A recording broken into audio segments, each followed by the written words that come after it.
ఈరోజు మన ఊరి బిడ్డ, ఈ గడ్డకు చెందిన పులిబిడ్డ ప్రజాపాలన ప్రభుత్వానికి ఆ రోజు లాల్ బహదూర్ స్టేడియంలో లక్షలాది మంది సమక్షంలో కోట్లాది ప్రజల అభిమానంతో శ్రీకారం చుడితే ఇచ్చిన ప్రతి మాటను నిలబెట్టుకుంటూ మరి డైరెక్ట్గా దావోస్ నుంచే తన ఊరికి వచ్చాడా అన్నట్టుగా ఇటు పల్లెలు, పట్టణాలు, మండలాలు, జిల్లాలు,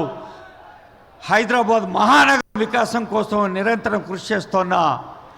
గౌరవనీయులైన ముఖ్యమంత్రి గారు జ్యోతి వెలిగించి కార్యక్రమాన్ని శుభారంభం చేస్తారు. గౌరవనీయులైన ముఖ్యమంత్రి గారు, ఆనరబుల్ ఎమ్మెల్యేస్, ఎమ్మెల్సీస్, ప్రజాప్రతినిధులు, గౌరవనీయులైన రాష్ట్ర ప్రధాన కార్యదర్శి శ్రీమతి శాంతికుమారి ఐఏఎస్ గారు, ఇంకా సీనియర్ అధికారులు చాలామంది వేదికపై ఉన్నారు. ప్రజాప్రతినిధులందరికీ, సీనియర్ ఆఫీసర్స్, మన చీఫ్ సెక్రటరీ గారు, అలాగే సెక్రటరీ సీఎంఓ మాణిక్రాజ్ గారు, principal secretary PR&RD Lokesh Kumar గారు, సెక్రటరీ హౌసింగ్ బుద్ధప్రకాష్ గారు, MD housing Gautam garu, G Ravi IAS గారు,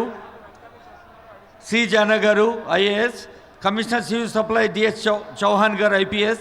గోపి ఐఏఎస్ గారు, యస్మిన్ బాషా ఐఏఎస్ గారు, ఇంకా అగ్రికల్చర్ AD విజయ్ కుమార్ గారు, మన జిల్లా కలెక్టర్ సిక్తా పట్నాయక్ గారు, AC రెవెన్యూ బెన్షాలోంగ్ గారు, మేడం గరిమా ఐఏఎస్ గారు, కాడా స్పెషల్ ఆఫీసర్ వెంకటరెడ్డి గారు, DCB చైర్మన్ విష్ణువర్ధన్ రెడ్డి గారు, అందరికీ స్వాగతం పలుకుతుంది వేదిక. ఈ వెలుగుతున్న జ్యోతి మన ఈ గ్రామం నుంచి ప్రతిష్టాత్మకంగా ప్రజలకు ప్రత్యక్షంగా ఉపయోగపడే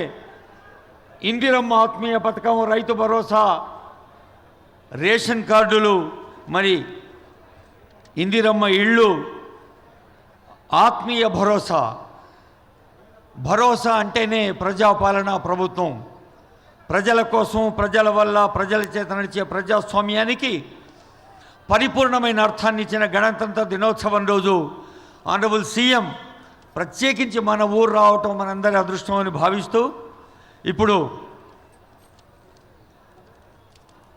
గౌరవనీయులైన